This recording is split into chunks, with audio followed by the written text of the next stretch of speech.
Công ty cổ phần cơ khí Tân Minh xin kính chào quý khách. Trụ sở chính công ty chúng tôi tọa lạc tại số 161/2 đường Ngọc Hồi, Hoàng Liệt, Hoàng Mai, thành phố Hà Nội.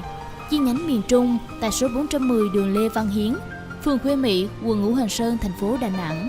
Chi nhánh miền Nam tại số A52 đường Tô Ký, phường Đông Hưng Thuận, quận 12, thành phố Hồ Chí Minh. Hotline 1900 2861 hoặc 0967 686911.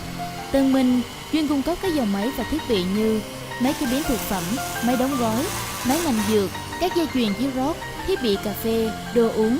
Bên cạnh các thiết bị máy móc trên, Tân Minh còn cung cấp tủ mát, tủ trưng bày sản phẩm, các máy thuộc lĩnh vực cơ khí và cơ khí chế tạo, nhằm đáp ứng cho khách hàng những thiết bị chất lượng bền bỉ, đảm bảo và đặc biệt giá cả luôn ở mức hợp lý nhất thị trường. Sự tin tưởng đồng hành của quý khách hàng là động lực để chúng tôi phát triển. Tân Minh kết nối đến sự hoàn hảo.